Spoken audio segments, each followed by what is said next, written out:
Essula y'e16. Ne bayingiza essanduuko ya Katonda ne bagisimba wakati mu weema Dawudi gye yagikubira. Ne baweerayo ebiweebwayo ebyokebwa n'ebiweebwayo olw'emirembe mu maaso ga Katonda. Awo Dawudi bwe yamala okuwaayo ekiweebwayo ekyokebwa n'ebiweebwayo olw'emirembe, n'asabira abantu omukisa mu linnya lya Mukama. N'agabira buli muntu mu Isirayiri, abasajja era n'abakazi, buli muntu omugaati n'omugabo ogw'ennyama n'ekitole eky'ezabbibu enkalu. Era n'assaawo abamu ku Baleevi okuweerezanga mu maaso g'essanduuko ya Mukama, n'okujjukizanga n'okwebazanga Mukama, Katonda wa Isirayiri n'okumutenderezanga. Asafu omukulu addirira Zekaliya, Yeyeeri, ne Semiramosi, ne Yekyeri, ne Matisiya, ne Eriyaabu, ne Benaya, ne Obededomu, ne Yeyeeri nga balina entongooli n'ennanga, ne Asafu ng'alina ebitaasa nga bivuga nnyo, ne Benaya ne Yakaziyeri bakabona nga balina amakondeere ennaku zonna mu maaso g'essanduuko ey'endagaano ya Katonda. Awo ku lunaku olwo Dawudi kwe yasookera okulagira okwebaza Mukama n'omukono gwa Asafu ne baganda be. Mwebaze Mukama, mukaabire erinnya lye, mumanyise ebikolwa bye mu mawanga. Mumuyimbire, muyimbe okumutendereza, mwogere ku byamagero bye byonna. Mwenyumirize olw'erinnya lye ettukuvu, omutima gw'abo abanoonya Mukama gusanyuke.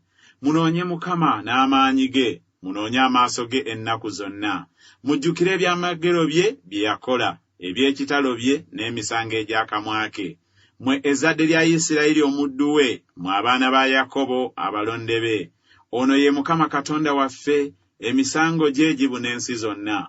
Mujjukire endagaano ye ennaku zonna, ekigambo kye yalagira emirembe 1000. Endagaano gye yalagaana ne Ibulayimu, n'ekirayiro kye yalayirira Isaaka. N'ekyo n'akinywesa eri Yakobo okuba etteeka, eri Isirayiri okuba endagaano eteriggwaawo, ng'ayogera nti, gwe ndiwa ensi ya Kanani, omugabo gw'obusika bwammwe. Bwe mwali abantu abatono omuwendo gwammwe, weewaawo abatono ennyo, era abo batambuze omwo, ne batambulatambulanga mu mawanga agatali gamu, nga bava mu bwakabaka ne baggukira mu bantu abalala. Teyaganya muntu kuboonoona, weewaawo yanenya bakabaka ku lwabwe, ng'ayogera nti, temukomanga kw'abo be nafukako amafuta, so temukolanga bubi bannabbi bange. Muyimbire Mukama mu ensi zonna, mwolese obulokozi bwe buli lunaku buli lunaku. Mubuulire ekitiibwa kye mu mawanga, ebyamagero bye mu bantu bonna. Kubanga Mukama mukulu, era agwana okutenderezebwa ennyo, era agwana okutiibwa okusinga bakatonda bonna. Kubanga bakatonda bonna ab'amawanga bye bifaananyi, naye Mukama ye yakola eggulu. Ekitiibwa n'obukulu biri mu maaso ge, amaanyi n'essanyu biri mu kifo kye. Muwe Mukama mwe ebika eby'amawanga, muwe Mukama ekitiibwa n'amaanyi. Muwe Mukama ekitiibwa ekigwanira erinnya lye, muleete ekiweebwayo, mujje mu maaso ge. Musinze Mukama mu bulungi obw'obutukuvu. Mukankane mu maaso ge, mwe ensi zonna, era n'ensi enywera n'okuyinza n'eteyinza kusagaasagana. Eggulu lisanyuke, era n'ensi ejaguze, boogere mu mawanga nti, Mukama afuga. Ennyanja ewuume n'okujjula kwayo, ennimiro ejaguze n'ebigirimu byonna. Emiti egy'omu kibira ne giryoka giyimba olw'essanyu mu maaso ga Mukama, kubanga ajja okusalira ensi emisango. Kale mwebaze Mukama kubanga mulungi, kubanga okusaasira kwe kubeera emirembe gyonna.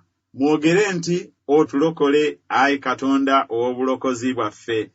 Otukuŋŋaanye, otuwonye mu mawanga, okwebaza erinnya lye ettukuvu n'okujaguliza ettendo lyo. Yeebazibwe Mukama, Katonda wa Isirayiri, okuva mu mirembe gyonna okutuuka mu mirembe gyonna. Awo abantu bonna ne boogera nti, Amiina, ne batendereza Mukama.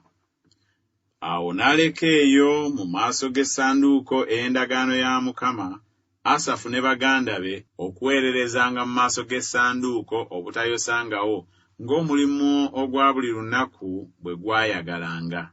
Ne Obededomu ne baganda baabwe 68, era ne Obededomu mutabani wa Yedusuni ne Kosa okuba abaggazi. ne Zadooki kabona ne baganda be bakabona mu maaso g'eweema ya Mukama mu kifo ekigulumivu ekyali e Gibyoni, okuweerangayo ebiweebwayo ebyokebwa eri Mukama ku kyoto eky'ebiweebwayo ebyokebwa obutayosa enkya n'akawungeezi, nga byonna bwe biri ebyawandiikibwa mu mateeka ga Mukama ge yalagira Isirayiri. Era wamu nabo Kemani ne Yedusuni n'abalala abaalondebwa abaayatulwa amannya gaabwe okwebaza Mukama kubanga okusaasira kwe kubeerera emirembe gyonna. Era wamu nabo Kemani ne Yedusuni nga balina amakondeere n'ebitaasa olw'abo abagenda okubikuba, era nga balina ebireeta ennyimba za Katonda, ne batabani ba Yedusuni okuba ku mulyango. Abantu bonna ne bagenda buli muntu ewuwe, Dawudi n'addayo okusabira ennyumba ye omukisa.